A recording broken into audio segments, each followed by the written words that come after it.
Papá, encontré un lugar perfecto para ti. Eso fue lo que me dijo mi hijo Eduardo aquella mañana de febrero. Y yo, como un viejo tonto, le creí. Le creí porque era mi hijo, porque había sido mi favorito, porque pensé que después de todo lo que hice por él, nunca me traicionaría. Mi nombre es Roberto, pero todos me llaman Don Roberto. Tengo 73 años y nací aquí mismo, en esta tierra que me vio crecer. Soy de esos hombres que se levantaban antes de que cantara el gallo y regresaban a casa cuando las estrellas ya ni querían brillar. Trabajé toda mi vida con estas manos, manos que ahora están arrugadas, llenas de viejos callos, con las venas marcadas como mapas de carreteras. Pero estas manos construyeron casas, levantaron un negocio, formaron una familia. Así que escuchen bien esta historia, porque les va a revolver algo por dentro. Y cuando terminen de escucharla, díganme, ¿qué habrían hecho ustedes en mi lugar? Y compartan esto con quien necesite escucharlo. Y cuéntenme, ¿desde qué ciudad me están escuchando? Eduardo llegó esa mañana conduciendo una camioneta nueva, una negra y enorme, toda reluciente. Yo estaba en el patio, regando las plantas de mi Carmen. Ella falleció hace 3 años, pero yo seguí cuidando sus geranios rojos, como si ella todavía estuviera aquí para verlos florecer. Cada mañana hablaba con ellos, les contaba cosas. Sé que suena a locura de viejo, pero era mi forma de mantenerla cerca. «Papá, tenemos que hablar», dijo bajándose de la camioneta, con unas gafas de sol caras puestas. Llevaba una camisa de marca, de esas que cuestan lo que yo solía ganar en una semana entera en la obra. «¿Qué pasa, hijo?», le pregunté, cerrando la manguera. Me sequé las manos en el pantalón y caminé hacia él. Se sentó en la silla de plástico bajo el árbol de mango. Yo me senté frente a él, en el pequeño taburete donde Carmen solía sentarse a desgranar los frijoles. Podía ver mi reflejo en esas malditas gafas de sol, pero no podía ver sus ojos. Un hombre que no te mira a los ojos cuando te habla está escondiendo algo. «Papá, no puedes seguir viviendo aquí solo», comenzó con esa voz suave y lenta, como si le estuviera explicando algo a un niño pequeño. «Esta casa es demasiado grande para ti. Las escaleras son peligrosas. ¿Qué pasa si te caes? ¿Qué pasa si te da un infarto y nadie te encuentra hasta el día siguiente?» «Estoy bien, Eduardo. Subo y bajo esas escaleras todos los días sin problema. Y tengo a doña Rosa, mi vecina. Ella siempre está pendiente de mí». «No, papá, escúchame», me interrumpió, levantando la mano como si estuviera deteniendo el tráfico. «Ya hablé con Javier y con Valeria. Los 3 estamos de acuerdo. Encontré un lugar perfecto para ti, limpio, seguro, con enfermeras las 24 horas del día, con gente de tu edad, para que no estés solo. Estarás bien cuidado, tendrás actividades, comida caliente 3 veces al día».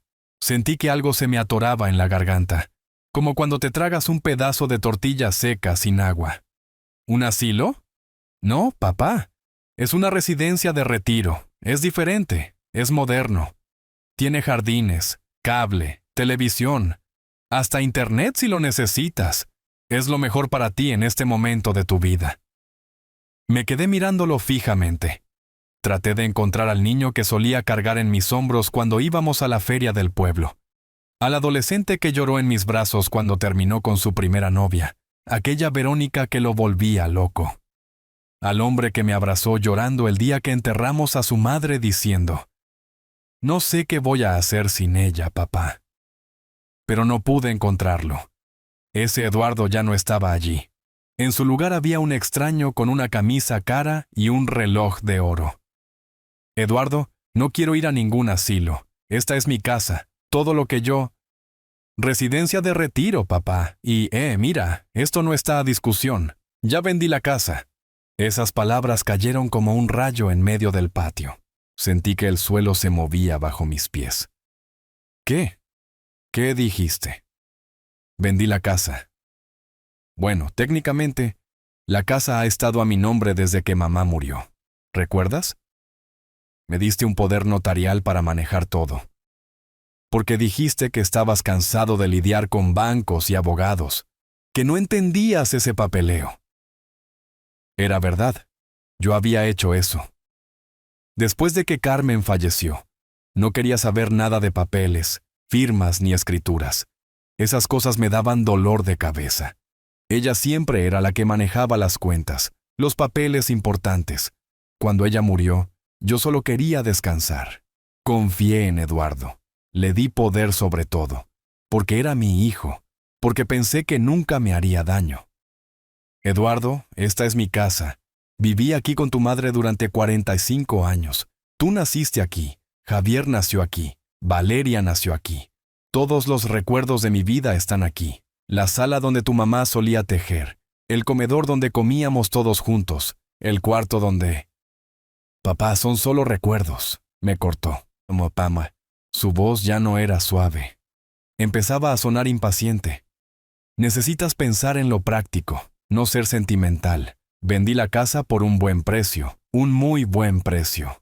Voy a invertir ese dinero para ti, para tu futuro, para tus gastos médicos cuando los necesites. No necesito que inviertas nada. Tengo mi pensión, tengo mis ahorros del negocio que vendí. Tengo suficiente para vivir cómodamente aquí en mi casa hasta que Dios me llame. Papá. Su voz se volvió dura como el cemento. Ya está decidido.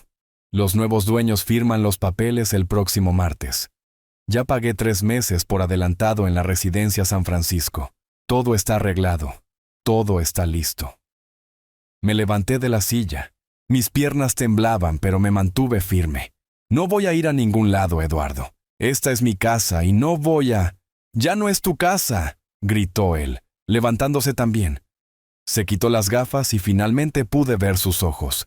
Eran como piedras negras, fríos, sin vida. ¿Me escuchaste, papá? Ya no es tu casa. Está a mi nombre. Legalmente, me pertenece a mí. Y ya la vendí.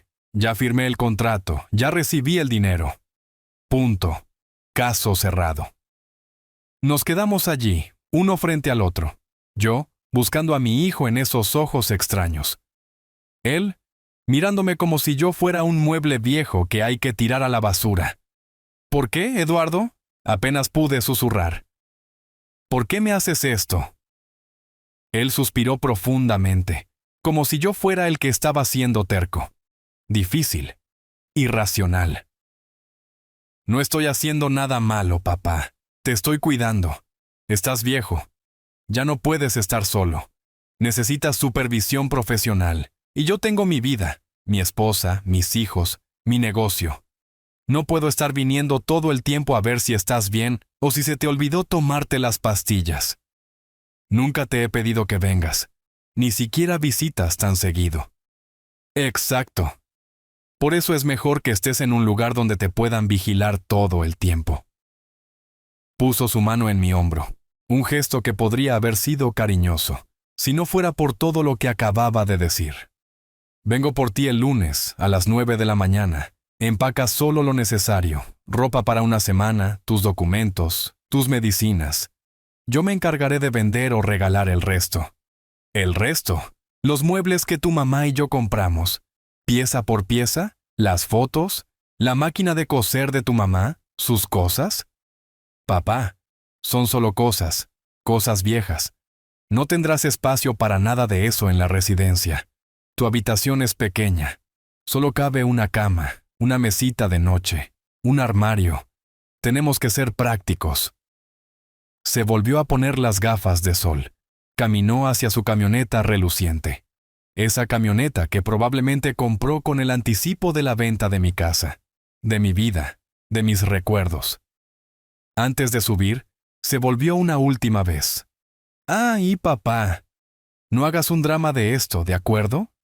Es lo mejor para ti, ya verás. Te acostumbrarás. Todos los viejos se resisten al principio, pero luego hasta terminan gustándoles. Arrancó el motor. El escape soltó un rugido fuerte y arrogante. Se alejó, levantando polvo en el camino de tierra. Me quedé allí parado en el patio. Entre las plantas de Carmen, papá, encontré un lugar perfecto para ti. Eso fue lo que me dijo mi hijo Eduardo aquella mañana de febrero. Y yo, como un viejo tonto, le creí. Le creí porque era mi hijo, porque había sido mi favorito, porque pensé que después de todo lo que hice por él, nunca me traicionaría. Mi nombre es Roberto, pero todos me llaman Don Roberto. Tengo 73 años y nací aquí mismo, en esta tierra que me vio crecer. Soy de esos hombres que se levantaban antes de que cantara el gallo y regresaban a casa cuando las estrellas ya ni querían brillar. Trabajé toda mi vida con estas manos, manos que ahora están arrugadas, llenas de viejos callos, con las venas marcadas como mapas de carreteras. Pero estas manos construyeron casas, levantaron un negocio, formaron una familia. Así que escuchen bien esta historia, porque les va a revolver algo por dentro. Y cuando terminen de escucharla, díganme, ¿qué habrían hecho ustedes en mi lugar? Y compartan esto con quien necesite escucharlo. Y cuéntenme, ¿desde qué ciudad me están escuchando? Eduardo llegó esa mañana conduciendo una camioneta nueva, una negra y enorme, toda reluciente. Yo estaba en el patio, regando las plantas de mi Carmen. Ella falleció hace 3 años, pero yo seguí cuidando sus geranios rojos, como si ella todavía estuviera aquí para verlos florecer. Cada mañana hablaba con ellos, les contaba cosas. Sé que suena a locura de viejo, pero era mi forma de mantenerla cerca. «Papá, tenemos que hablar», dijo bajándose de la camioneta, con unas gafas de sol caras puestas. Llevaba una camisa de marca, de esas que cuestan lo que yo solía ganar en una semana entera en la obra. «¿Qué pasa, hijo?», le pregunté, cerrando la manguera. Me sequé las manos en el pantalón y caminé hacia él. Se sentó en la silla de plástico bajo el árbol de mango. Yo me senté frente a él, en el pequeño taburete donde Carmen solía sentarse a desgranar los frijoles. Podía ver mi reflejo en esas malditas gafas de sol, pero no podía ver sus ojos. Un hombre que no te mira a los ojos cuando te habla está escondiendo algo. «Papá, no puedes seguir viviendo aquí solo». Comenzó con esa voz suave y lenta, como si le estuviera explicando algo a un niño pequeño. «Esta casa es demasiado grande para ti. Las escaleras son peligrosas. ¿Qué pasa si te caes? ¿Qué pasa si te da un infarto y nadie te encuentra hasta el día siguiente?» «Estoy bien, Eduardo. Subo y bajo esas escaleras todos los días sin problema. Y tengo a doña Rosa, mi vecina. Ella siempre está pendiente de mí». «No, papá, escúchame», me interrumpió, levantando la mano como si estuviera deteniendo el tráfico. «Ya hablé con Javier y con Valeria. Los 3 estamos de acuerdo. Encontré un lugar perfecto para ti, limpio, seguro, con enfermeras las 24 horas del día, con gente de tu edad, para que no estés solo. Estarás bien cuidado, tendrás actividades, comida caliente 3 veces al día». Sentí que algo se me atoraba en la garganta, como cuando te tragas un pedazo de tortilla seca sin agua. ¿Un asilo? No, papá. Es una residencia de retiro. Es diferente. Es moderno. Tiene jardines, cable, televisión, hasta internet si lo necesitas. Es lo mejor para ti en este momento de tu vida. Me quedé mirándolo fijamente. Traté de encontrar al niño que solía cargar en mis hombros cuando íbamos a la feria del pueblo. Al adolescente que lloró en mis brazos cuando terminó con su primera novia, aquella Verónica que lo volvía loco. Al hombre que me abrazó llorando el día que enterramos a su madre diciendo, «No sé qué voy a hacer sin ella, papá». Pero no pude encontrarlo. Ese Eduardo ya no estaba allí. En su lugar había un extraño con una camisa cara y un reloj de oro. «Eduardo, no quiero ir a ningún asilo. Esta es mi casa. Todo lo que yo... Residencia de retiro, papá. Y, mira, esto no está a discusión. Ya vendí la casa». Esas palabras cayeron como un rayo en medio del patio. Sentí que el suelo se movía bajo mis pies. «¿Qué? ¿Qué dijiste?» «Vendí la casa». «Bueno, técnicamente, la casa ha estado a mi nombre desde que mamá murió. ¿Recuerdas? Me diste un poder notarial para manejar todo. Porque dijiste que estabas cansado de lidiar con bancos y abogados, que no entendías ese papeleo. Era verdad. Yo había hecho eso. Después de que Carmen falleció, no quería saber nada de papeles, firmas ni escrituras. Esas cosas me daban dolor de cabeza. Ella siempre era la que manejaba las cuentas, los papeles importantes. Cuando ella murió, yo solo quería descansar. Confié en Eduardo. Le di poder sobre todo, porque era mi hijo, porque pensé que nunca me haría daño. Eduardo, esta es mi casa. Viví aquí con tu madre durante 45 años. Tú naciste aquí, Javier nació aquí, Valeria nació aquí. Todos los recuerdos de mi vida están aquí. La sala donde tu mamá solía tejer, el comedor donde comíamos todos juntos, el cuarto donde... Papá, son solo recuerdos, me cortó. Mopama. Su voz ya no era suave. Empezaba a sonar impaciente.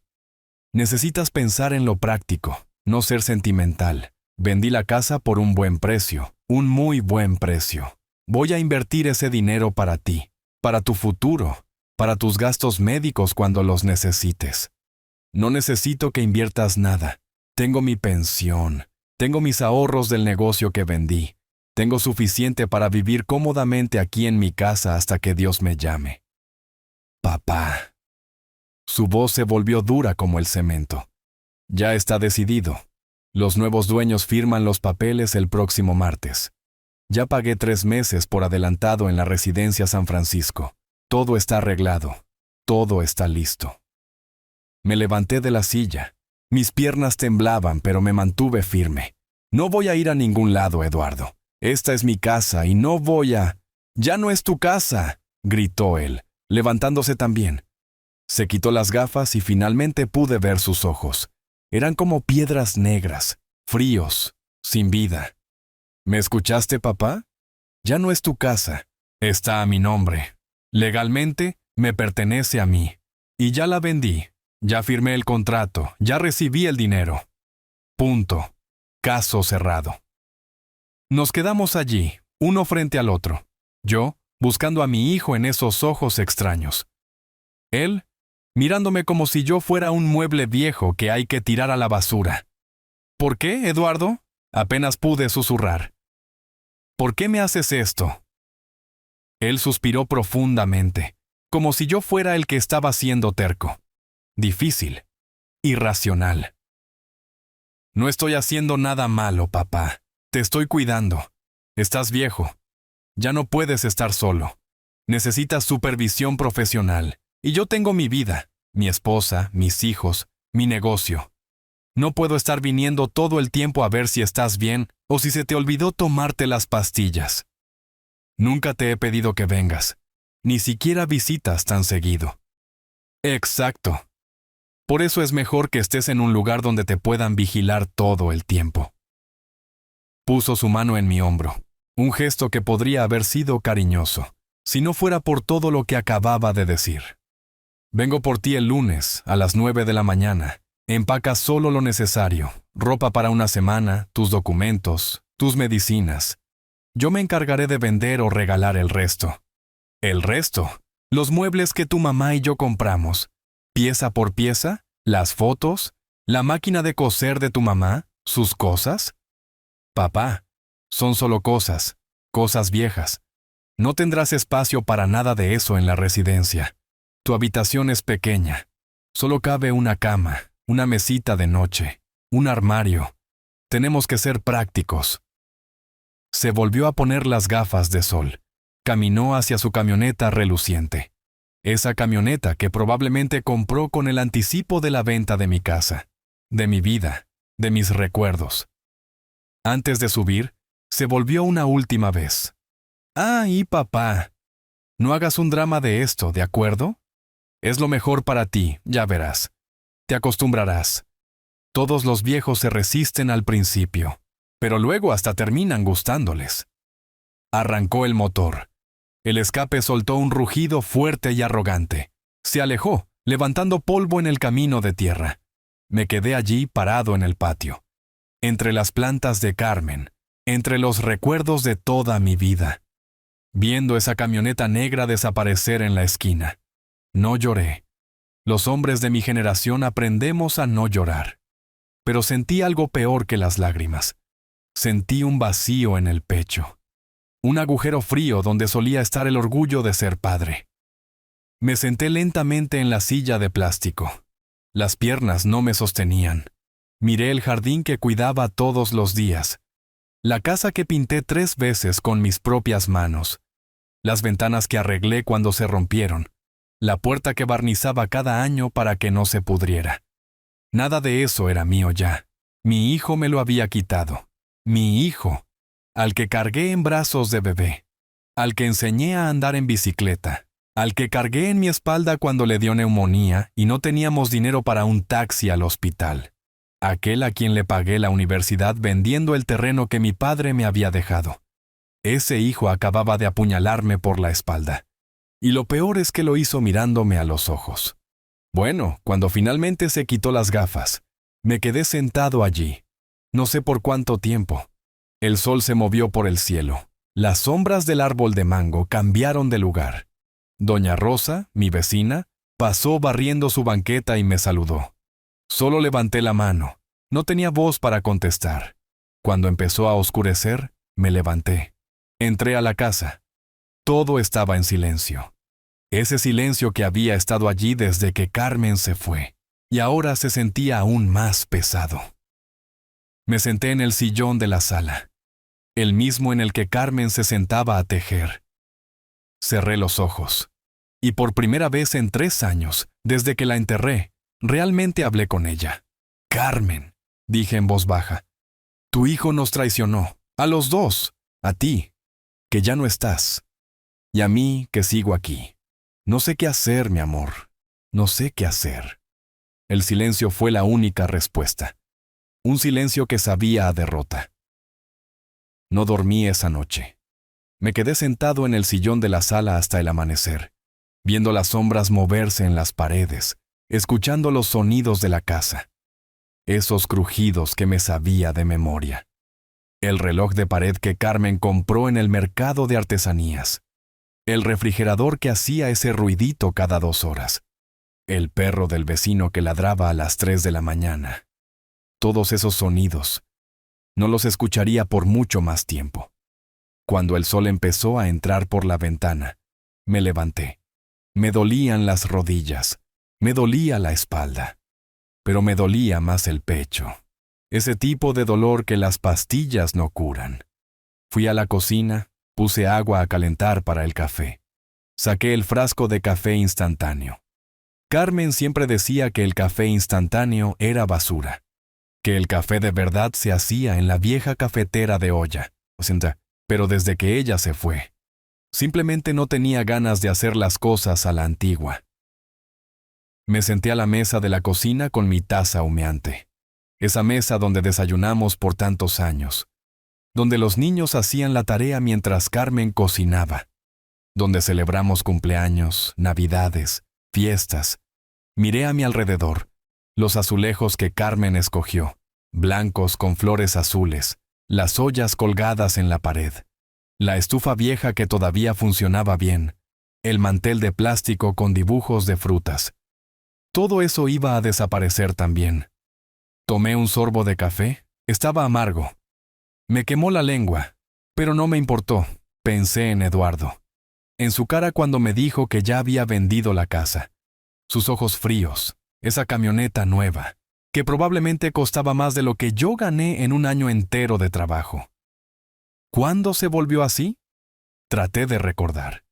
Busqué en mi memoria el momento exacto en que mi hijo cambió. Cuando dejó de ser el Eduardo que yo conocía. Tal vez fue cuando se casó con esa mujer. Gabriela, una mujer de ciudad, educada, de familia adinerada. Recuerdo la boda. Fue en un salón elegante. Me sentí fuera de lugar con mi traje prestado. Carmen hizo un esfuerzo enorme para comprarse un vestido nuevo. Eduardo apenas habló con nosotros ese día. Estaba ocupado con los invitados importantes.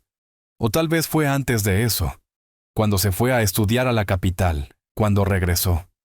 Hablando diferente, vistiendo diferente, mirando nuestro barrio como si fuera algo de lo que se avergonzaba. O tal vez siempre fue así, y yo simplemente no quería verlo. Terminé el café. Me quedé mirando el fondo de la taza, los grumos de café instantáneo que no se disolvieron. Me levanté. Tenía que hacer algo. No podía quedarme sentado aquí esperando el lunes, esperando a que Eduardo viniera por mí como quien recoge la basura. Subí las escaleras. Cada escalón me recordaba lo que Eduardo había dicho. Las escaleras son peligrosas. Como si fuera un inválido. Como si no hubiera subido y bajado estas escaleras miles de veces en 45 años. Entré en la habitación que había sido mía y de Carmen. La cama todavía tenía las sábanas que ella escogió. Flores moradas. Decía que le recordaban a las jacarandas. El tocador con su espejo. Sus cepillos. Todavía allí. Su crema de manos. Su rosario. Colgado en la esquina. No había tocado nada desde que ella murió. Abrí el armario. Sus vestidos estaban allí. Olían a ella. A ese perfume barato de lavanda que le encantaba. Pasé la mano por las telas. Recordé cada vestido. El azul que usó para la boda de Valeria. El negro del funeral de su madre. El de flores que usaba para ir a misa los domingos. Eduardo dijo que empacara solo lo necesario, que él vendería o regalaría el resto. Los vestidos de Carmen, sus zapatos, sus cosas, todo terminaría en manos de extraños, o en la basura. Cerré el armario. No podía mirar más. Bajé de nuevo. Fui a la sala. Me paré frente a la repisa donde estaban las fotos. Fotos de toda una vida. El día de mi boda, Carmen con su vestido blanco. Se lo prestó su prima, yo con mi único traje. Flaco como una varita, con ese bigote que pensaba que me hacía ver mayor. Los niños de bebés. Javier en brazos de Carmen. Valeria aprendiendo a caminar. Eduardo en su primera comunión, con su trajecito blanco y esa sonrisa de dientes chuecos. Fotos de cumpleaños, de viajes al lago, de navidades, de graduaciones. Todo eso no significaba nada para Eduardo. Tomé una foto. Era de Eduardo cuando tenía unos 10 años. Estábamos en el parque. Lo llevaba en mis hombros. Los dos nos reíamos. Él con una paleta de hielo en la mano. Yo con mi camisa de cuadros que tanto me gustaba. Recordé ese día. Había sido un domingo. Yo había trabajado toda la semana. Estaba cansado. Pero Eduardo me rogó que lo llevara al parque. Ándale, papá, llévame. Y lo llevé. Porque era mi hijo, porque verlo feliz me hacía feliz. ¿Ese niño de la foto era el mismo hombre que ayer me dijo que había vendido mi casa? No podía ser. Dejé la foto en su lugar. Me senté en el sillón otra vez. Afuera, la vida seguía. Doña Rosa yendo al mercado. Don Manuel, caminando con su bastón. Los niños corriendo a la escuela. La vida era normal para todos, excepto para mí. Miré el teléfono. Estaba en la mesita, un teléfono viejo, de esos que ya casi nadie usa. Carmen lo había comprado hace años. Decía que era importante tener un teléfono en casa, por si acaso. Pensé en llamar a Javier. Vivía en el norte, trabajaba en una fábrica, no había venido a casa en años. Siempre decía que no podía. El trabajo, los papeles, el dinero. Pero me llamaba seguido. Preguntaba cómo estaba. Me enviaba $, para Navidad. ¿Sabía Javier lo que Eduardo planeaba hacer? Eduardo dijo que había hablado con él y con Valeria, que todos estaban de acuerdo. ¿Era eso verdad? Pensé en llamar a Valeria. Vivía aquí en la ciudad casada con un maestro. Tenían 2 hijas. Valeria sí venía a verme, no mucho. Pero venía. Me traía tamales. Me ayudaba a limpiar la casa. Me llevaba al doctor cuando tenía cita. ¿Valeria también pensaba que yo debía estar en un asilo? No los llamé. No quería escuchar sus voces diciéndome que Eduardo tenía razón, que era lo mejor, que yo estaba muy viejo para vivir solo. El teléfono sonó. Me sobresaltó. Lo vi sonar y sonar. Contesté. «Bueno, papá, soy yo, Valeria». Su voz sonaba extraña, tensa. «Hola, hija». «Papá, Eduardo me llamó. Me contó lo de la residencia». «Sí, ya sé». «Ay, papá, yo no sabía que iba a vender la casa, te lo juro. Él me dijo que solo iba a haber opciones, que iba a hablar contigo primero, que iba a convencerte poco a poco. No sabía que ya había firmado papeles. Sentí algo en el pecho, un poquito de alivio. Así que Valeria no era parte de esto. ¿Y Javier? Javier tampoco sabía. Le dije a Eduardo que lo llamara, que le explicara. Pero ya sabes cómo es tu hermano. Está lejos. No sabe realmente cómo son las cosas aquí. Entonces, ¿no es verdad que todos ustedes estuvieron de acuerdo? No, papá, yo no estoy de acuerdo.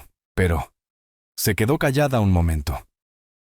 Pero legalmente, Eduardo puede hacer lo que quiera. La casa está a su nombre. El poder que le diste es muy amplio. Dice que puede tomar decisiones por ti. Pero no debería poder vender mi casa sin preguntarme. No debería, papá, pero puede. Fui a ver a un abogado amigo de mi esposo. Me dijo que si la casa está a nombre de Eduardo y tú firmaste ese poder, no hay mucho que podamos hacer. Sentí que el piso se abría bajo mis pies. ¿No hay nada que pueda hacer? Valeria suspiró. La escuché llorar. Papá, yo puedo hablar con Eduardo. Puedo decirle que espere, que no te lleve todavía, que busquemos otra solución. Tal vez puedas venir a vivir conmigo un tiempo mientras... No, hija, tú tienes tu casita, tus niñas, tu marido. No voy a ser una carga para ti también. No eres una carga, papá. Sí lo soy. Para Eduardo soy claramente una carga. Eduardo es un... No terminó la frase, pero yo sabía lo que quería decir. Está bien, Valeria, no te preocupes, estaré bien. Papá, voy a ir a verte. Paso por la tarde, hablamos, buscamos algo. Eduardo no puede hacer esto así nada más. Lo que tú quieras, hija. Colgamos. Sostuve el teléfono en mi mano. Valeria venía. Iba a intentar ayudar, pero ella misma lo había dicho. Legalmente, Eduardo podía hacer lo que quisiera. Yo le había dado ese poder. Yo mismo había entrado en esta trampa. Miré la casa, mi casa, que ya no era mía. Y por primera vez en muchos años, me sentí viejo, un viejo que cometió un error que me iba a costar todo. Valeria llegó alrededor de las 4 de la tarde. Traía una bolsa de pan dulce y un termo con café. Ella siempre había sido así desde pequeña. Cuando venía de visita, siempre traía algo, como si pudiera arreglar las cosas con comida. «Hola, papá», dijo dándome un beso en la mejilla. Tenía los ojos rojos. Se notaba que había venido llorando en el camino. «Pásale, hija». Abrí la puerta. Entramos a la sala. Dejó las cosas en la mesa y se sentó en el sillón donde siempre se sentaba su mamá. Yo me senté en el mío. «Papá, hablé con Eduardo», empezó. «Le dije que esto no está bien, que no puede vender la casa así como así, que eres su padre, que mereces respeto». Su voz se quebró. Me dijo que no me metiera, que él sabe lo que hace, que tú ya no puedes cuidarte solo, y que alguien tiene que tomar decisiones por ti. Eso dijo. Sentí que la sangre se me subía a la cabeza. Eso, y cosas peores. Me dijo que si tanto me preocupaba por ti, que te llevara a vivir conmigo, que yo me hiciera cargo, que él ya había hecho suficiente por ustedes todos estos años. Valeria se limpió las lágrimas con el dorso de la mano. Le dije que él no ha hecho nada, que yo soy la que viene a verte, la que te lleva al médico, la que te trae comida cuando estás enfermo. Se enojó, me colgó el teléfono. Me quedé callado. No sabía qué decir. Ver a mi hija llorar por culpa de su hermano me estaba rompiendo el corazón. «¿Papá?» Hablé con Héctor. Héctor era su marido. Le dije que quiero que te vengas a vivir con nosotros. Él está de acuerdo, las niñas también. Podemos acomodar el cuarto de las niñas, que compartan, y tú te quedas con el otro cuarto. No es grande, pero... No, mi vida, ya te dije que no. Viven en un departamento pequeño, apenas caben ustedes. No voy a ir a amontonarlos. Además, es demasiado tarde. Eduardo ya vendió la casa, ya pagó el asilo, ya está todo hecho. Residencia, papá, no asilo, me corrigió suavemente. como si el nombre lo hiciera menos horrible. Es lo mismo, Valeria. Es un lugar donde ponen a los viejos que estorban, donde los ponen para olvidarse de ellos. Me levanté, no podía estar quieto. Caminé hacia la ventana, hacia afuera. La vida seguía normal. Coches pasando, gente caminando. El mundo girando como si nada estuviera mal. Valeria se levantó también, se acercó a mí, puso su mano en mi hombro. Papá, yo voy a ir a verte igual, te lo prometo. Cada semana iré. Te llevaré lo que necesites. No te voy a abandonar. Lo sé, hija. Tú nunca me has abandonado. La abracé. Ella empezó a llorar en mi pecho, igual que cuando era niña y se caía jugando. Le acaricié el pelo. No llores, no es tu culpa. Nada de esto es tu culpa. Pero me siento tan inútil, papá. Quisiera poder hacer algo, pero no puedo. La ley está de su lado. El abogado me lo dijo claro. Eduardo tiene todos los papeles. Tiene el poder. Tiene la casa a su nombre. No podemos hacer nada. Nos quedamos así un rato, abrazados, ella llorando. Yo, aguantándome las ganas de llorar también. Porque los hombres de mi edad no lloran, o eso nos enseñaron. Cuando se calmó un poco, nos sentamos otra vez. Sirvió el café, sacó el pan, mis conchas favoritas. Comimos en silencio. El café estaba bueno, el pan también, pero sabía a despedida. ¿Has empacado algo?, me preguntó. No, no sé qué empacar. Eduardo dijo solo lo necesario. Ropa para una semana, documentos, medicinas, como si fuera de vacaciones y no a quedarme encerrado ahí quién sabe cuánto tiempo. Te ayudo a empacar si quieres. Vemos qué te llevas. A lo mejor unas fotos, algo de mamá para que no te sientas tan solo. ¿Crees que me dejen tener fotos ahí? Claro, papá, es tu cuarto. Puedes decorarlo como quieras. Bueno, lo más que se pueda. Terminamos el café. Valeria se levantó. Voy a ayudarte a empacar. Ándale. Vamos arriba. Sacamos tu ropa. Vemos qué más necesitas. Subimos las escaleras juntos. Ella adelante, yo detrás. Despacio como hacía todo últimamente. Despacio. Entramos al cuarto. Valeria abrió el armario. Empezó a sacar ropa, camisas, pantalones, calcetines. Los puso sobre la cama. Ropa que Carmen me había comprado. Ropa que había usado por años. Ropa con historia. ¿Dónde está tu maleta, papá? ¿Arriba del ropero, esa azul? Valeria se estiró, bajó la maleta. Estaba polvorienta. No la usábamos hace años. La última vez fue cuando fuimos a visitar a una prima a la costa. Carmen todavía vivía. Fuimos en autobús, pasamos una semana allá. Comimos pescado, fuimos a la playa. Carmen juntó conchitas. Las trajo a casa. Todavía están en una canasta en la cocina. Valeria empezó a doblar la ropa, a ponerla en la maleta. Lo hacía con cuidado, como le enseñó su mamá. Cada prenda doblada parejito, todo en orden. ¿Qué zapatos te llevas? Los negros, los cafés. Con esos tengo. Los metió en una bolsa, los puso en la maleta. ¿Dónde están tus medicinas?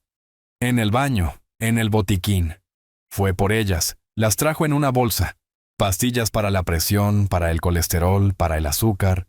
Pastillas que me mantenían vivo, pero que a veces me hacían preguntarme para qué seguir vivo si todo se estaba acabando. Valeria siguió empacando. Sacó documentos de un cajón, mi acta de nacimiento, mi credencial, mi tarjeta del seguro. Los puso en un sobre. Fotos, me preguntó mirándome. Agarra las que tú quieras. Bajó a la sala. Yo me quedé allí, viendo la maleta llenarse, viendo mi vida reducirse a una maleta azul polvorienta. Valeria regresó con un puño de fotos, las de la repisa de la sala. Las puso con cuidado en el sobre con los documentos. ¿Algo de mamá? Abrí el cajón del tocador de Carmen. Saqué su rosario, el que usaba todos los días. Las cuentas gastadas de tanto rezar. Se lo di a Valeria. Lo guardó con las fotos. Ya está, papá. Tienes todo lo que necesitas. Miré la maleta. Eso era todo. 73 años de vida, reducidos a una maleta que ni siquiera estaba llena. Valeria cerró la maleta, la bajó de la cama, la dejó junto a la puerta. Voy a venir temprano el lunes, antes que Eduardo, para estar contigo cuando llegue, ¿sí? Está bien, hija. Bajamos. Valeria recogió sus cosas, el termo, la bolsa de pan, que no nos acabamos. En la puerta, me abrazó otra vez. Te quiero mucho, papá. No se te olvide. Yo también te quiero, hija. Se fue. La vi caminar hacia su coche viejo, arrancar, alejarse. La casa quedó en silencio otra vez, ese silencio que se hacía cada vez más pesado. 3 días para el lunes, 3 días para que Eduardo viniera por mí, 3 días para que me sacara de mi casa, como quien saca la basura el día que pasa el camión. Me senté en el sillón, miré alrededor, las paredes que pinté, los muebles que compré con Carmen, peso a peso, el piso que puse con mis propias manos. Todo iba a ser de alguien más, gente que no conocía las historias de esta casa, que no sabía cuánto sudor y trabajo costó cada cosa. Y yo iba a estar en un cuartito en una residencia con gente que no conocía, comiendo comida que no era de mi casa, durmiendo en una cama que no era mía, esperando morir.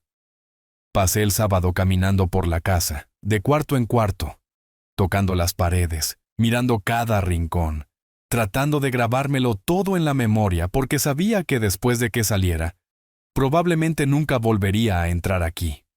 Fui a la cocina, me hice un café, me senté a la mesa.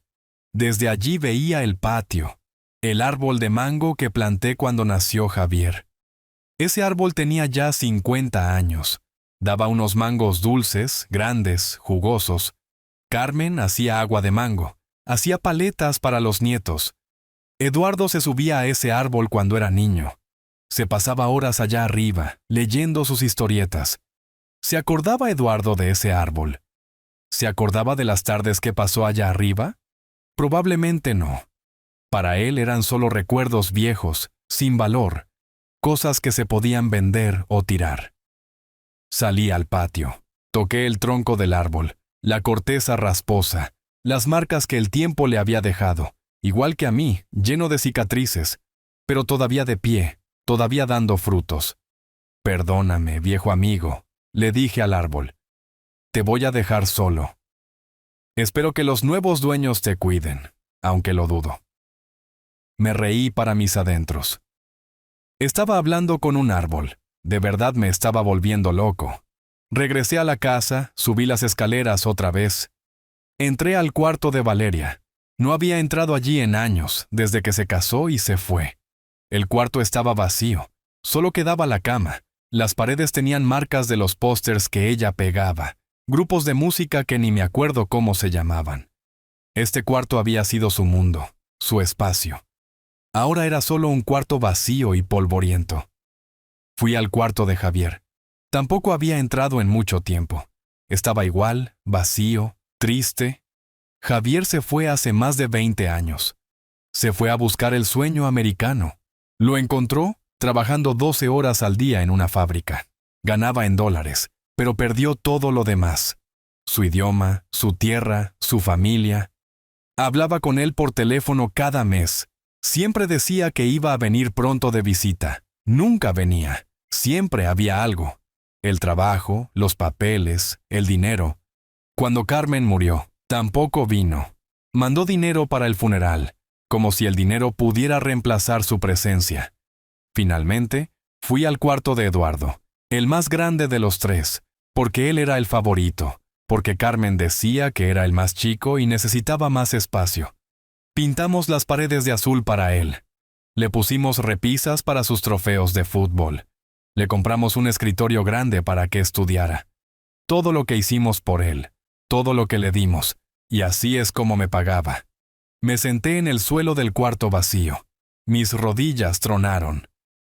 Ya no era el mismo hombre que construyó esta casa, ladrillo a ladrillo. No era el que cargaba sacos de cemento al hombro como si nada. Ahora me costaba hasta sentarme en el suelo. Me quedé allí, no sé cuánto tiempo, pensando, recordando, tratando de entender en qué momento todo se fue al diablo. En qué momento mi hijo decidió que yo era una carga y no su padre. Escuché que tocaban la puerta abajo. Me levanté con dificultad, agarrándome de la pared. Bajé las escaleras despacio.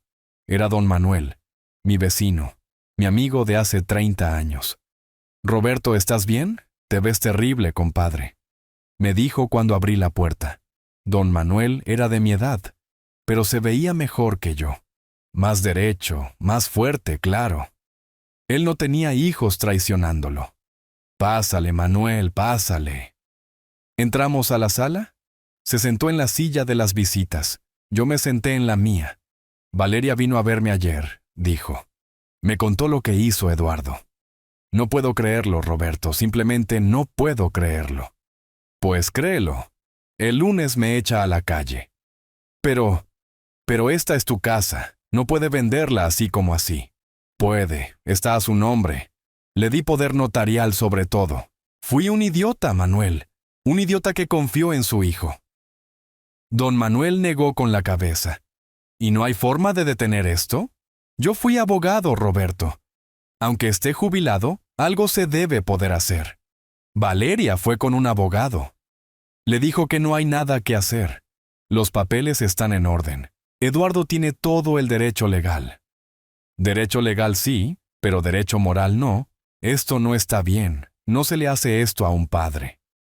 «Pues él lo hizo, y aquí estoy, con la maleta lista para irme». Don Manuel se quedó callado un momento. Lo vi pensar. Conocía esa mirada. La había visto muchas veces cuando resolvía problemas de los vecinos, cuando daba consejos legales en la tienda de la esquina. Era su cara de abogado. «Roberto, déjame ver los papeles, el poder que firmaste, las escrituras, todo. Tal vez pueda encontrar algo, algún error, alguna irregularidad». «Ya está todo firmado, Manuel. Ya vendió la casa, ya cobró el dinero. Pero déjame revisar de todos modos, por favor. No pierdes nada con dejarme ver los documentos». Yo no tenía muchas ganas, no tenía ninguna esperanza, pero Manuel era mi amigo.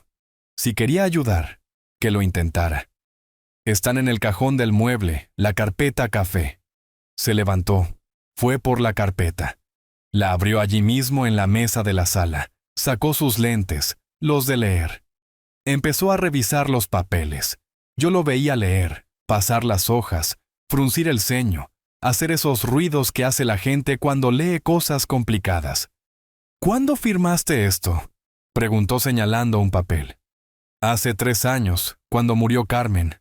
Eduardo me dijo que era para facilitar las cosas, para que yo no tuviera que ir al banco, al notario y a esos lugares, que él se encargaría de todo». «¿Y tú le creíste?». «Es mi hijo, ¿por qué no le iba a creer?». Don Manuel siguió leyendo. Se tardó como media hora. Yo solo lo miraba. No sabía qué buscaba. No sabía si encontraría algo. Finalmente, cerró la carpeta. Se quitó los lentes. Me miró con cara seria. «Roberto, este poder es muy amplio, demasiado amplio. Le diste a Eduardo control total sobre todo. Tu casa, tus cuentas, tus decisiones. Prácticamente le regalaste tu vida». «Lo sé, me doy cuenta ahora. Demasiado tarde, pero me doy cuenta. Pero hay algo raro aquí». Abrió la carpeta otra vez, sacó un papel. «Mira, la escritura de la casa. Dice que la casa se transfirió a nombre de Eduardo hace 3 años. Pero hay una cláusula de usufructo vitalicio». «¿Qué es eso?». «Significa que aunque la casa está a nombre de Eduardo, tú tienes derecho a vivir aquí hasta que te mueras. Es tu derecho. Nadie te puede echar, ni siquiera el dueño legal de la propiedad». Sentí algo en el pecho, como una chispita, como cuando tratas de encender un cerillo húmedo y por fin prende. «¿Estás seguro?». «Completamente seguro. Está aquí en la escritura, registrado ante notario. Es legal, es vinculante». «Pero Eduardo ya vendió la casa». «No importa. El usufructo pasa al nuevo dueño. Tú tienes derecho a quedarte aquí. Eduardo no puede echarte. Y si ya vendió la casa sin mencionar esto a los compradores, está en un problema legal muy grande. Podría ser fraude, ocultamiento. Los compradores pueden demandar, pueden cancelar la venta». La chispita se convirtió en fuego, un fuego pequeño, pero fuego al fin. «¿Entonces no me tengo que ir?». «No te tienes que ir. Es más, voy a llamar al notario que hizo esta escritura. Voy a confirmar todo. Pero Roberto, esto cambia todo. Eduardo te mintió, o no leyó los papeles, o pensó que nunca te darías cuenta. Me quedé sentado, procesando lo que acababa de escuchar. Había una salida, había una forma de pelear. Por primera vez en días, sentí que no todo estaba perdido. Don Manuel se fue, prometiendo que hablaría con el notario a primera hora del lunes, que confirmaría todo, que no me preocupara. Pero yo estaba preocupado, porque una cosa era tener un papel que decía que yo tenía derechos, y otra, muy diferente, era enfrentar a Eduardo, a mi propio hijo. No dormí bien esa noche tampoco.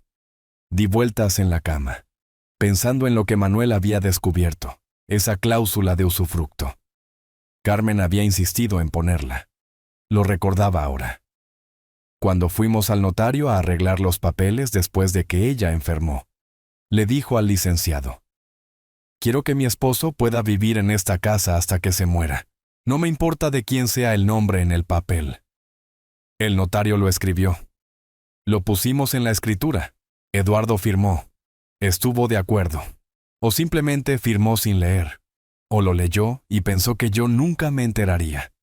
O simplemente le importó un carajo, porque iban a hacer lo que quisiera de todos modos. No sé qué era peor. El domingo amaneció nublado, como si hasta el cielo supiera que venía tormenta. Me levanté temprano, me bañé, me puse ropa limpia, una camisa de cuadros que Carmen me regaló en mi cumpleaños hace 5 años, un pantalón de vestir que casi nunca usaba. Si iba a enfrentar a Eduardo, lo iba a hacer bien vestido, con dignidad. Bajé a la cocina, hice café, unos huevos revueltos, pan tostado. Comí despacio, saboreando cada bocado, porque no sabía si sería mi última comida tranquila o la primera de muchas más en mi propia casa. Alrededor de las 10 de la mañana tocaron a la puerta. Era Valeria. «Papá, vine a estar contigo. No quiero que estés solo cuando llegue Eduardo», dijo entrando. Se veía que tampoco había dormido bien, ojos hinchados, pelo recogido a la carrera. «Gracias, hija, pero las cosas no van a pasar como tú piensas». «¿A qué te refieres?» Le conté lo que Manuel había encontrado, la cláusula, el usufructo. Sus ojos se abrían más y más mientras yo hablaba. «¿Es cierto, papá? ¿De verdad está en los papeles?» «Eso dice Manuel, y él fue abogado. Sabe de estas cosas». Entonces no te tienes que ir. Eduardo no puede echarte». «No puede, pero viene de todos modos, y tengo que decírselo». Valeria se sentó en el sillón. Se veía confundida, mitad aliviada, mitad preocupada. «¿Cómo crees que reaccione?» «No sé, hija, pero reaccione como reaccione. Tengo que enfrentarlo, tengo que pararlo. Ya estuvo bueno de que haga lo que quiera conmigo». Esperamos. Valeria fue a hacer café fresco. Yo me senté en la sala, mirando el reloj de pared, escuchando el tic-tac. Con cada segundo que pasaba sentía el corazón latir más fuerte. A las 11:30 llegó. Escuchamos la camioneta estacionarse afuera, el portazo, los pasos en el camino de grava. El timbre sonó. Valeria me miró. «¿Quieres que abra yo?» «No, yo abro». Me levanté, caminé hacia la puerta, respiré profundo, abrí. Allí estaba Eduardo con sus gafas de sol, su camisa cara, su reloj de oro, su cara de venir a hacer un trámite molesto. «Buenos días, papá, vengo por ti». «¿Estás listo?» Me habló como si yo fuera un niño chiquito con esa voz dulce que me daba más coraje que si me hubiera gritado. «No voy a ir a ningún lado, Eduardo». Se quitó las gafas, me miró, confundido. «¿Qué quieres decir? Acordamos que hoy...» «Sé lo que acordamos, pero cambié de opinión. No voy. Me quedo en mi casa». «Papá, ya te expliqué. Esta no es tu casa ya. La vendí». «Entonces los nuevos dueños tienen un problema, porque yo tengo el usufructo vitalicio. Puedo vivir aquí hasta que me muera. Está en la escritura. Tú mismo lo firmaste». La cara de Eduardo cambió de confusión a sorpresa, de sorpresa a furia. ¿Quién te dijo eso? No importa quién me dijo. Lo que importa es que es verdad. Tu madre lo puso en los papeles cuando hicimos el traspaso. Tú lo firmaste. Estuviste de acuerdo. Papá, eso fue hace 3 años. Las cosas cambiaron. Tú cambiaste. Ya no puedes. Yo no he cambiado nada. Sigo siendo el mismo. El que cambió fuiste tú. El que se volvió un hijo ingrato fuiste tú. Eduardo apretó la mandíbula. Entró a la casa sin invitación. Valeria estaba parada en la entrada de la sala. Ah, ya veo. Tú le dijiste, ¿verdad? Le dijo a Valeria con veneno en la voz. Metiste tus narices donde no te llaman. Yo no le dije nada, respondió Valeria firme. Pero aunque le hubiera dicho, ¿cuál es el problema? ¿Que papá sepa sus derechos? ¿Que sepa que lo estabas tratando de engañar? Yo no lo estaba engañando, lo estaba cuidando. Ustedes dos no entienden. Él ya no puede estar solo. Se le olvidan las cosas. No se toma sus medicinas bien. Cualquier día se va a caer. Esas son puras excusas. Lo interrumpí. La verdad es que querías mi casa. Querías venderla, quedarte con el dinero y quitarme del camino para no ser una molestia. ¿Quedarme con el dinero, papá? Iban a invertir ese dinero para ti, para tus gastos. No me mientas, Eduardo. Si fuera para mí, me lo hubieras dado. Pero lo querías para ti, para tus lujos, para tu camioneta nueva, para tu vida de rico.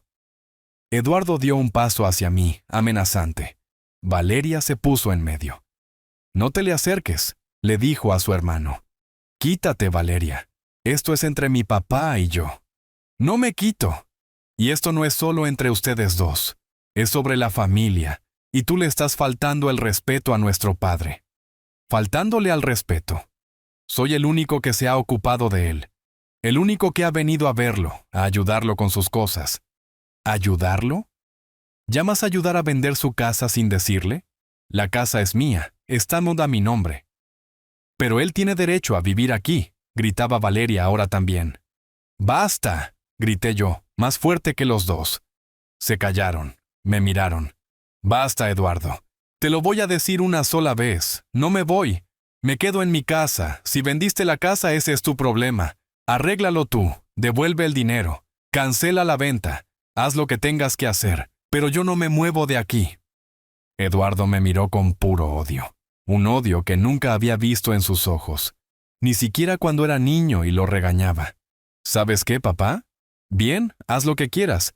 Quédate en tu maldita casa vieja. Pero no me busques cuando necesites algo. No me llames, no me pidas ayuda. Para mí, ya no tienes hijo.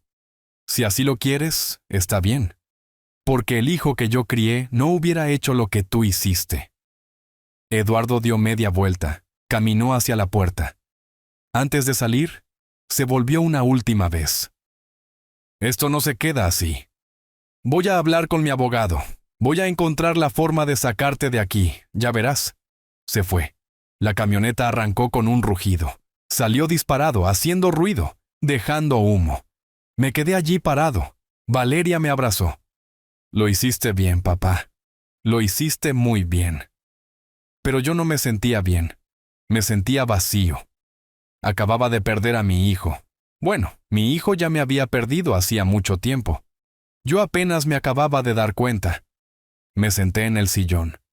Valeria se sentó junto a mí. ¿Y ahora qué, papá? No sé, hija, no sé. Pero sabía una cosa. Eduardo iba a cumplir su amenaza. Iba a intentar sacarme de aquí. Y yo tenía que estar listo para pelear. Los siguientes días fueron extraños. Como vivir en una casa que ya no se sentía hogar. Sabía que Eduardo estaba planeando algo. Podía sentirlo. Valeria venía a verme todos los días. A veces se quedaba horas. Me traía comida, me hacía compañía, pero se notaba que ella estaba preocupada también. Eduardo no me contesta las llamadas, me dijo un día. Le he marcado como 20 veces. Nada. Me bloqueó. Déjalo si así quiere estar. Que así sea. Pero no era tan fácil. Por más que quisiera olvidarme de Eduardo, era mi hijo. Y aunque me había traicionado, una parte de mí todavía esperaba que recapacitara, que viniera a pedir perdón, que las cosas volvieran a ser como antes. ¡Qué tonto era yo! El miércoles, Manuel vino a verme. Se veía preocupado. «Roberto, tenemos que hablar». «¿Qué pasa?» «Hablé con el notario, confirmó todo. El usufructo es real. Es válido. Pero hay un problema». Se me apretó el estómago. «¿Qué problema?» «Eduardo contrató un abogado, un buen abogado. Caro. Van a intentar declararte mentalmente incompetente». «¿Qué?» «Si un juez determina que ya no estás en tus cabales, que no puedes tomar decisiones por ti mismo, pueden quitarte el usufructo. Pueden nombrarlo a él como tu tutor legal. Y entonces, él puede hacer lo que quiera, incluyendo meterte en un asilo contra tu voluntad». Sentí que el piso se movía, pero estoy bien. Estoy perfectamente cuerdo. Yo lo sé, todos lo sabemos. Pero Eduardo va a conseguir médicos. Va a presentar pruebas de que se te olvidan las cosas, de que no puedes cuidarte solo. Va a pintar un cuadro donde tú eres un viejo senil que necesita ser encerrado. Eso es mentira, es todo mentira. Lo sé, Roberto. Pero en la corte, la verdad no siempre gana. A veces gana el que tiene mejor abogado, y Eduardo tiene dinero para pagar al mejor. Me senté. Las piernas no me sostenían. Entonces, ¿qué hago? Necesitas un abogado tú también, alguien que te defienda, que presente pruebas de que estás bien, evaluaciones psicológicas, testimonios de gente que te conoce. Tenemos que prepararnos para pelear esto. ¿Y cuánto cuesta un abogado así? Manuel se quedó callado. Yo ya sabía la respuesta, más de lo que tenía. Mi pensión apenas cubría mis gastos. Los ahorros que me quedaban del negocio no eran muchos. Eduardo sabía eso. Por eso estaba jugando esa carta, porque sabía que yo no podía pagar para defenderme. «Yo puedo ayudarte con algunas cosas», dijo Manuel. «Pero necesitas representación formal, alguien que vaya a las audiencias, que meta los escritos». «No tengo dinero para eso, Manuel». «Entonces consigue uno de oficio, habla con la Defensoría Pública». Un defensor público contra el abogado caro de Eduardo. Ya sabía cómo iba a terminar eso. Manuel se fue, dejándome más información, formularios que tenía que llenar, lugares a los que tenía que ir.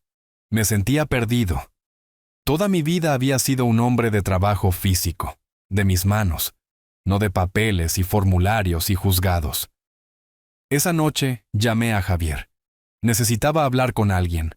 Valeria ya tenía suficiente con lo suyo. No quería cargarla más. «¿Papá, estás bien?», contestó Javier. Siempre preguntaba lo mismo. «No, hijo, no estoy bien». Le conté todo. Lo de Eduardo, la casa, el usufructo, la amenaza de declararme incompetente. Javier escuchó en silencio. Solo hacía ruidos de vez en cuando para que supiera que seguía ahí.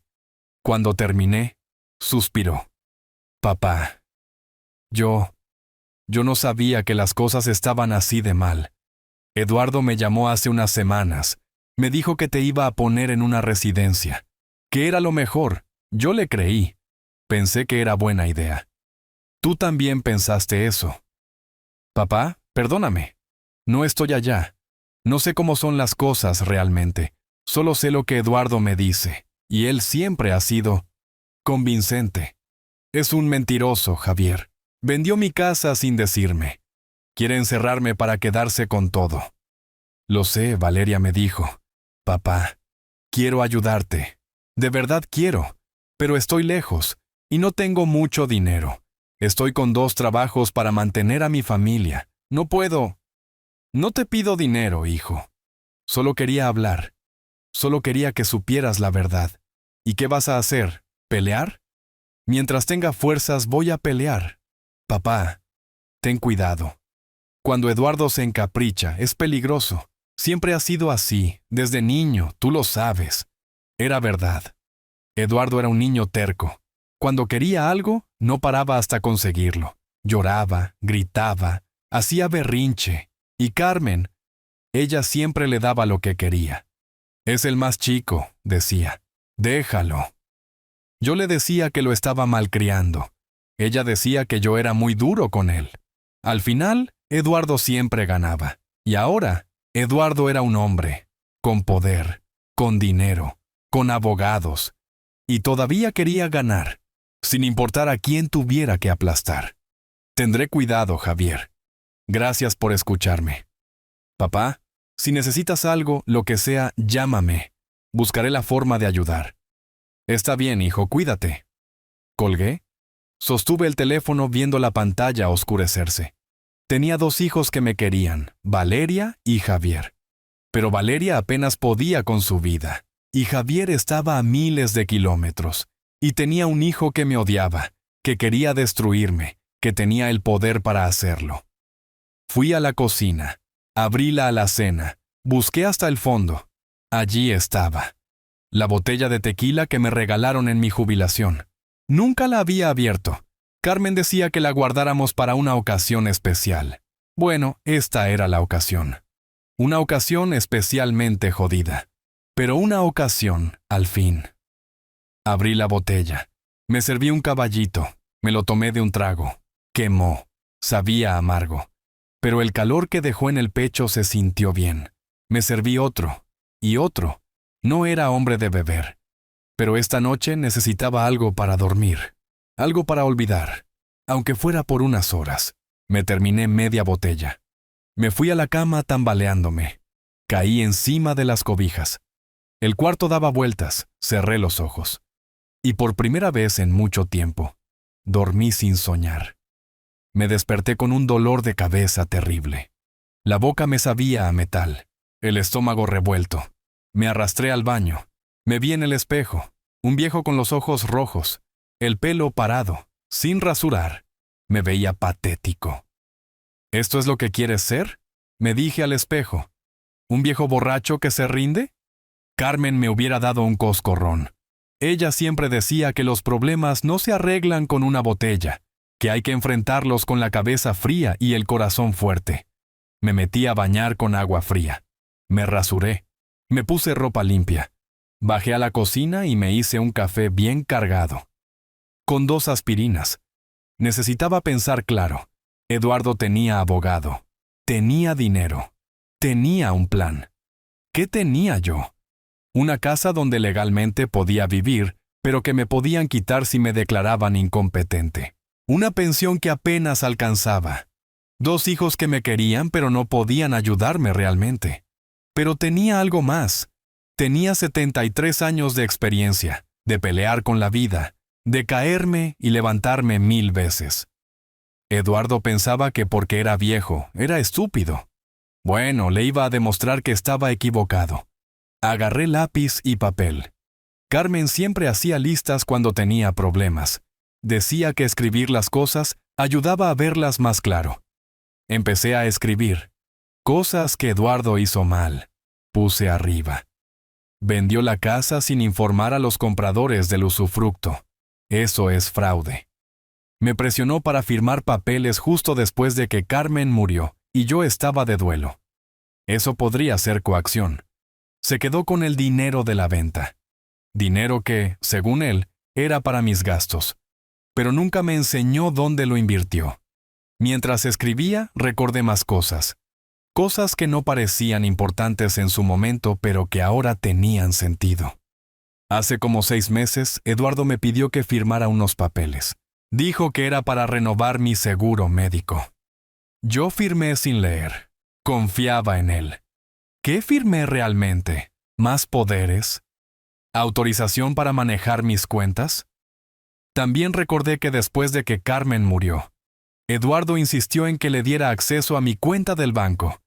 Para ayudarte con los pagos, papá, para que no tengas que ir al banco. Yo acepté. Le di mi tarjeta, mi NIP, todo. ¿Cuánto dinero había sacado de ahí? Necesitaba saberlo. Terminé mi café, me vestí. Salí de la casa, caminé al banco. Estaba a 10 cuadras. Antes las caminaba sin problema, ahora costaba. Me dolían las rodillas, me cansaba. Pero llegué, entré, había fila. Esperé como media hora, finalmente me tocó. Buenos días. Necesito ver los movimientos de mi cuenta de los últimos 3 años. Le dije a la señorita de la ventanilla, «¿Trae su estado de cuenta?» «No, por eso vengo. Hace mucho que no me llega estado de cuenta». «Déjeme ver». Tecleó en su computadora. Frunció el ceño. «Señor, su cuenta está registrada para recibir estados de cuenta electrónicos a este correo». Me enseñó la pantalla. Era un correo que no reconocía, probablemente de Eduardo. «Ese no es mi correo. Yo no tengo correo electrónico. ¿Quiere cambiarlo?» «Sí. Y también quiero cambiar mi NIP. Y quiero asegurarme de que nadie más tenga acceso a mi cuenta». La señorita me miró con lástima. Probablemente veía muchos casos como el mío, viejos a los que los hijos les robaban poco a poco. «Necesito que llene estos formularios». Me dio papeles. Los llené. Me tomó tiempo, pero los llené, letra por letra, con mi mano temblorosa pero firme. Cuando terminé, hizo cambios en la computadora. Me dio un papel. «Aquí está el resumen de sus movimientos de los últimos 3 años, señor». Lo agarré. Empecé a leer. Con cada línea que leía, sentía que me hervía la sangre. Retiros, muchos retiros, 500 mal 1000, 2000, casi cada mes. En 3 años, Eduardo había sacado más de $40,000 de mi cuenta. $40,000 que eran míos, que había ahorrado trabajando, que eran para mi vejez, para mis gastos, para emergencias. Eduardo me había robado. No había otra palabra. Me había robado mientras me decía que me estaba cuidando. «Señor, ¿está bien?», preguntó la muchacha. «Sí, gracias. Necesito una copia de esto». Me dio 3 copias. Las doblé, me las metí a la bolsa, salí del banco. El sol quemaba, pero no lo sentía. Solo sentía rabia, una rabia fría y calculadora. Caminé a casa de Manuel. Toqué, me abrió. «Roberto, ¿qué pasa? ¿Te ves?» «Tengo pruebas. Eduardo me robó. Tengo los papeles del banco». Los ojos de Manuel se abrieron grandes. «Pásale, pásale, rápido». Entramos. Le enseñé los papeles. Los leyó con cuidado, con su cara de abogado. «Esto es grave, Roberto. Muy grave. Si él tenía acceso a tu cuenta solo para ayudar con pagos, pero se quedó con el dinero para uso personal, eso es abuso de confianza. Es un delito. ¿Puedo demandarlo?» «Puedes y debes. Esto cambia todo. Esto ya no es solo un problema civil de un usufructo. Esto es penal. Podría ir a la cárcel». Sentí algo en el pecho. No era alegría, era justicia. Pura y dura justicia. ¿Qué tengo que hacer? Primero, vamos con un abogado penalista, alguien que sepa de estos casos. Segundo, ponemos una denuncia formal ante la fiscalía. Tercero, presentamos todas estas pruebas, los estados de cuenta, los retiros, todo. ¿Y eso detendrá su plan de declararme incompetente? Más que eso.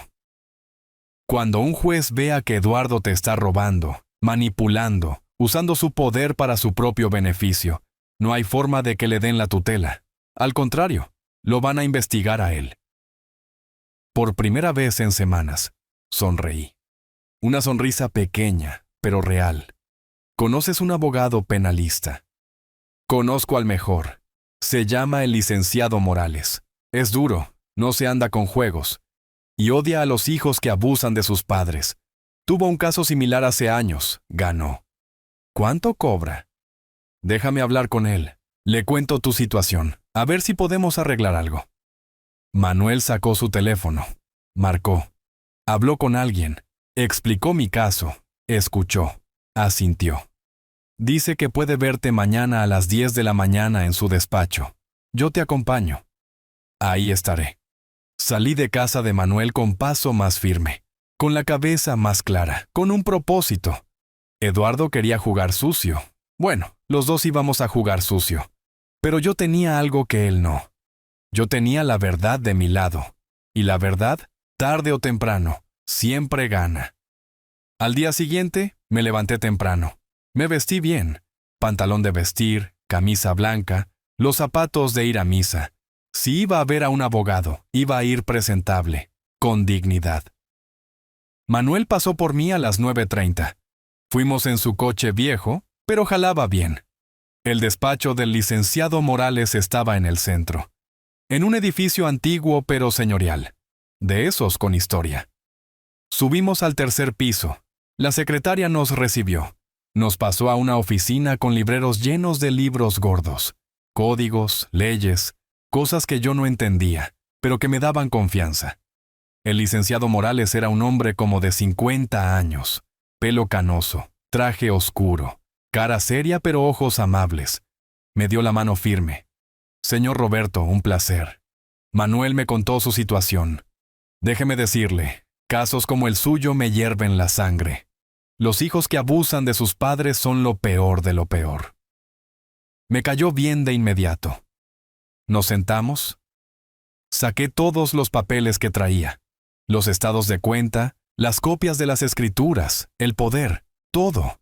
El abogado los revisó con calma, leyendo cada línea, haciendo anotaciones en una libreta. Después de unos 20 minutos, levantó la vista. Señor Roberto, aquí hay varios delitos: fraude, abuso de confianza, posible falsificación si le hizo firmar documentos con engaños. Esto es serio. Su hijo podría enfrentar cárcel. Lo sé, dije, y lo decía en serio. Una parte de mí, la parte que todavía era padre, sentía dolor al pensar en Eduardo en la cárcel. Pero la otra parte, la parte que había sido traicionada, robada, humillada, quería justicia. ¿Está dispuesto a llegar hasta el final? Porque una vez que pongamos la denuncia, no hay vuelta atrás. Su hijo sabrá que fue usted. Intentará presionarlo, hacerlo sentir culpable. ¿Está preparado para eso? Pensé en Carmen, en cómo siempre decía que la familia era lo más importante, pero también decía que el respeto se gana. Y Eduardo había perdido mi respeto por completo. Estoy preparado. Haga lo que tenga que hacer. El abogado asintió. Muy bien.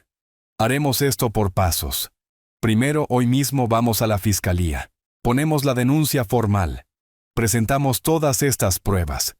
Segundo, solicitamos medidas de protección para que ya no pueda acceder a sus cuentas ni hacer movimientos con sus propiedades. Tercero, cuando él presente su demanda de incompetencia contra usted, nosotros contrademandamos con esto. El juez verá quién es el que realmente está mal. ¿Y cuánto me va a costar todo esto? El abogado se reclinó en su silla. Manuel me contó su situación económica. Normalmente cobro $15,000 por un caso así. Pero voy a hacer una excepción. Me pagará $5,000, $2,000 ahora y $3,000 cuando ganemos. Porque vamos a ganar. ¿5,000? Era dinero que tenía de lo que quedaba de mis ahorros después de lo que Eduardo robó. Pero si me compraba justicia, valía cada centavo. Acepto. Sacó un contrato. Lo firmamos. Le di un cheque por $2,000. Manuel fue testigo. Ahora vamos a la fiscalía, dijo el abogado metiendo los papeles en su maletín. Fuimos los tres en el coche de Manuel. La fiscalía estaba en otra parte de la ciudad. Tardamos 40 minutos en llegar con el tráfico. Adentro había mucha gente. Gente esperando, gente llorando, gente con cara de tragedia. Supongo que yo también tenía cara de tragedia. El abogado habló con una agente del Ministerio Público. Le explicó el caso. Ella nos hizo pasar a un cubículo. Me hizo muchas preguntas.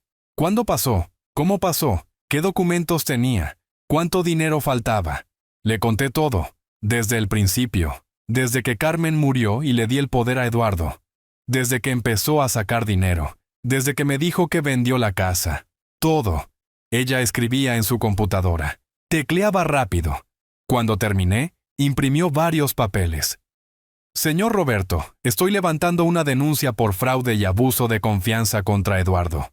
Con las pruebas que ha presentado, hay elementos suficientes para abrir una carpeta de investigación. Lo citaremos a declarar. Revisaremos sus cuentas bancarias. Veremos a dónde se fue ese dinero.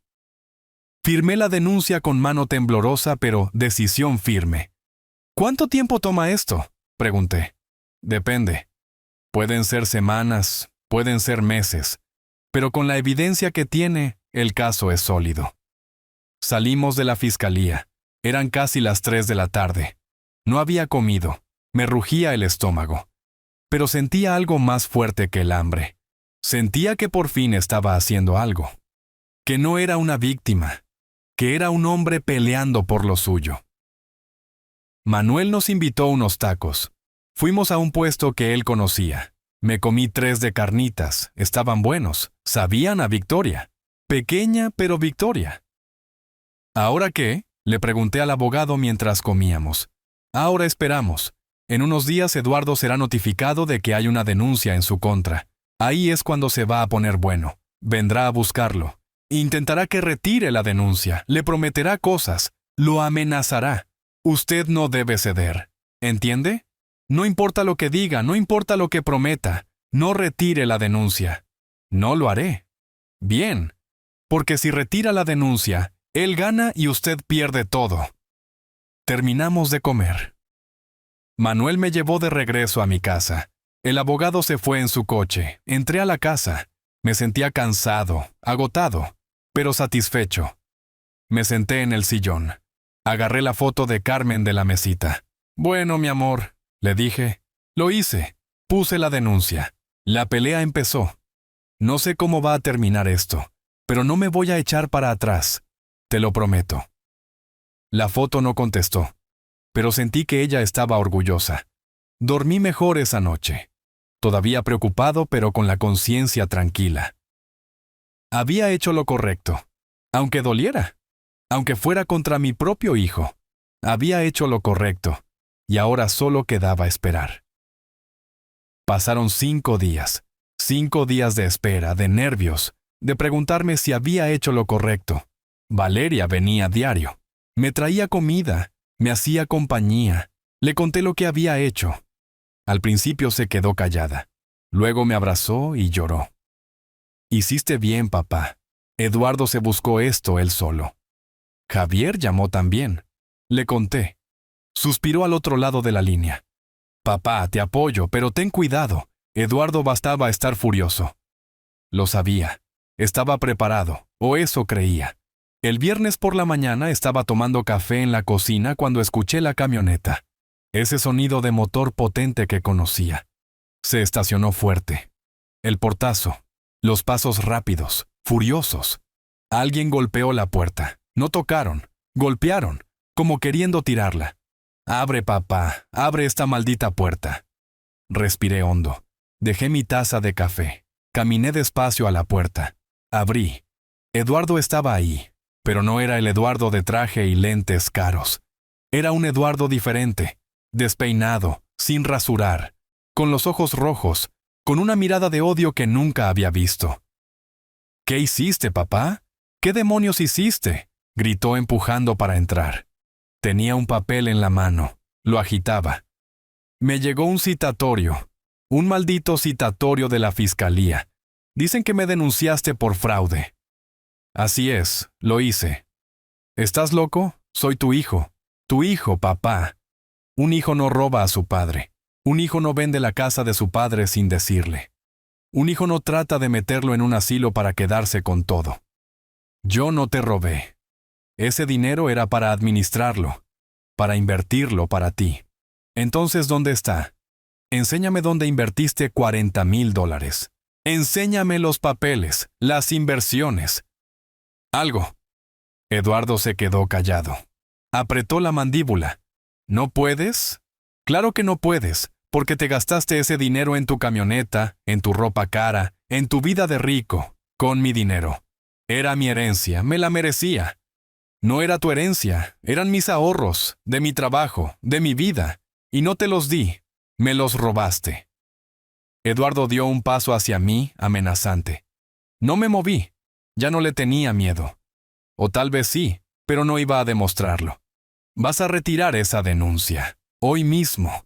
Vamos a ir a la fiscalía juntos, y vas a decir que fue un malentendido, que todo está arreglado. No voy a retirar nada. Papá, no sabes lo que estás haciendo. Si esto sigue, podría ir a la cárcel. ¿Entiendes? Cárcel. ¿Eso es lo que quieres? ¿Ver a tu hijo en la cárcel? Quiero justicia. Si eso significa que vas a la cárcel, pues irás. Estás senil, estás loco. Por esto mismo necesitas estar en una residencia. para no tomar decisiones estúpidas como esta. La única decisión estúpida que tomé fue confiar en ti. Eduardo me miró con tanto odio que pensé que me iba a pegar. Vi cómo apretaba los puños, cómo respiraba agitado. Pero no me tocó. Sabía que si me tocaba, empeoraría todo. ¿Sabes qué, viejo terco? Bien, haz lo que quieras, pero te vas a arrepentir. Voy a contratar al mejor abogado del estado. Voy a pelear esto, y voy a ganar. Y cuando gane, te voy a meter en el peor asilo que encuentre. Uno donde Valeria y nadie más pueda visitarte, donde te pudras solo. Amenázame todo lo que quieras, Eduardo. Ya no me asustas. No es amenaza, es promesa. Dio media vuelta, caminó a la puerta. Antes de salir, se volvió. Una última cosa. Mamá estaría tan decepcionada de ti, destruyendo a tu propia familia, mandando a tu hijo a la cárcel. Ella nunca hubiera hecho eso. Esas palabras dolieron más que todas las otras, porque sabía que tenía razón en una cosa. Carmen hubiera sufrido mucho con todo esto, pero también sabía que Carmen hubiera estado más decepcionada de Eduardo, de en lo que se había convertido. Tu madre estaría decepcionada de los dos, de mí por no haberte criado mejor, y de ti por convertirte en esto. Eduardo salió dando un portazo. La casa retumbó. Escuché la camioneta arrancar, las llantas rechinar. Se fue. Me quedé allí temblando, no de miedo, de coraje, de tristeza, de todo junto. Fui al sillón, me senté, me temblaban las manos. El teléfono sonó. Era Valeria. «Papá, ¿estás bien? Eduardo me acaba de llamar. Está furioso. Me dijo que lo denunciaste, que podría ir a la cárcel». «Es verdad, hija, lo denuncié. Papá, yo entiendo por qué lo hiciste, pero ten cuidado. Eduardo está fuera de control. No sabemos de qué es capaz. Ya vino, ya me amenazó, ya se fue.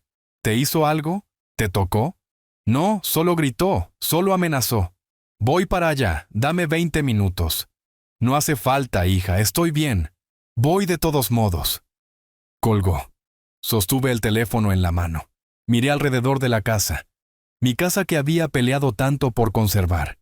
Mi casa que ahora se sentía como un campo de batalla.